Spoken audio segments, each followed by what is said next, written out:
একদিন বনে শিয়াল সিদ্ধান্ত নেয় সে তেলের ব্যবসা শুরু করবে। সে সিদ্ধান্ত নেওয়া পরপরই তোতা খবর পায়। তারপর সে বলে, সবাই শুনো, শিয়াল নতুন ব্যবসা শুরু করছে, তেলের ব্যবসা। হে বন্ধুরা, আমি নতুন ব্যবসা শুরু করতে চাই। তোমরা কি আমায় সাহায্য করবে? তেল মানে তুই আবার ডাক্তারে পরিণত হবি নাকি? না ভাই, আমি ডাক্তার হতে যাব কেন? আমি তো শুধু বিজনেস করার জন্য ঔষধ বিক্রি করব। তুই এর আগে আমাদের সাথে অনেক ঠকবাজি করেছিস, আর তোকে আমরা বিশ্বাস করব না। না না, আজকে থেকে আমি ভালো কাজ করতে চাই আর সবাইকে সুন্দর করার তেল দিতে চাই। কি বন্ধুরা, আমার তেল দিবে না? আচ্ছা, তুমি যে তেলটা বিক্রি করতে চাও, তেলটা কেমন? এই তেল দিলে লোম চকচকে করবে, ত্বক উজ্জ্বল হবে, চেহারা সুন্দর হবে। কই দেখাও দেখি, কোন তেল বিক্রি করতে চাও? 1 মিনিট দাঁড়াও বন্ধুরা, আমি তেলটা নিয়ে আসি। সাথে নিয়ে আসি নাই তো। এই বলে শিয়াল মামা তার ওষুধ আনতে যায়। তারপর হাতি বলে, তাকে বিশ্বাস করা কি আমাদের ঠিক হবে? তোমরা তো জানো আমাদের সাথে এর আগে কি কি করেছে। সব কি ভুলে গেছো তোমরা? বন্ধুরা, তাকে এতটা খারাপ ভাবিও না।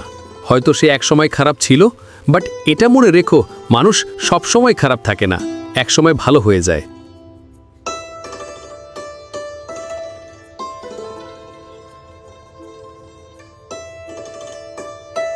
বন্ধুরা, এই হলো সেই ওষুধ।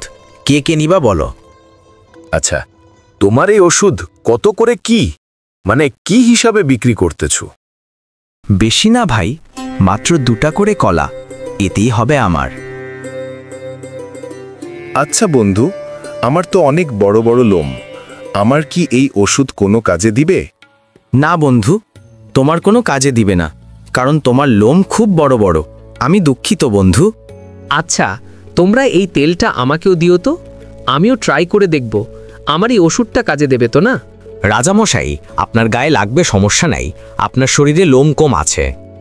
আচ্ছা, তুমি আমাদের সবাই তোমার ওষুধটা লাগিয়ে দাও, দেখি কেমন পাওয়ার তোমার ওষুধের।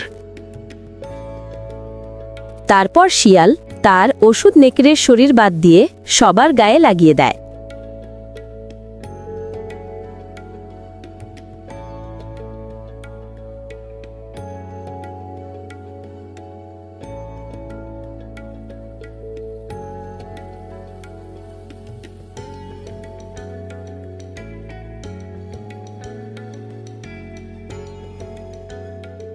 হায় হায় হায়, এ কি হলো আমার? সারা শরীরে চুলকানি। শিয়ালের বুদ্ধিটা না ধরলে এমন হইতো না। এখন কি করব আমি? আর যে পারা যাচ্ছে না। তারপর কাঠবিড়ালি আসে বানরটির কাছে। আসে তাকে বলে, বন্ধু, আমাকে বাঁচাও, আমার চুল সব ঝরে যাচ্ছে। কি করব এখন আমি? বন্ধু, আমারও তো সমস্যা। আমি সারা রাত ঘুমাতে পারি নাই, আমার সারা ঢইল চুলকানি। আমি কি করব এখন? এখন কি করা যায় বন্ধু? আমার অবস্থা খুব খারাপ।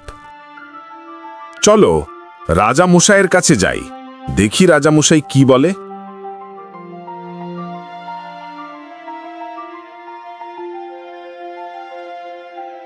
ছি ছি ছি, আমার দ্বারা এমন খারাপ কাজ হইল কেমনে?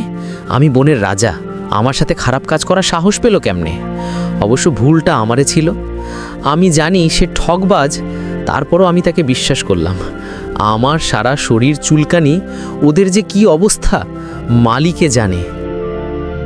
তারপর বানর আর কাঠবিড়ালি রাজামশাইয়ের কাছে আসে তাদের সমস্যা সমাধানের জন্য। রাজামশাই, আমাদের সবারই অবস্থা খুব খারাপ। কারো শরীর চুলকানি, আবার কারো চুল উঠতেছে। এখন কি আমাদের কি করে বাঁচবো এই সমস্যা থেকে? আরে, আমি বনের রাজা, আমার সাথে এমন করলো? আমার সারা শরীর চুলকানি উঠছে। না, এবার তাকে আর ছেড়ে দেওয়া যাবে না। রাজামশাই, আমাদের সমস্যার কথা শুনেছেন? শুনলাম তো, এই সমস্যা তো আমার সাথেও হয়েছে। দাঁড়াও, এর ব্যবস্থা করতেছি। তোতা শিয়ালকে ডাকাও, বলবে রাজামশাই ডাকছে, তাড়াতাড়ি যাও।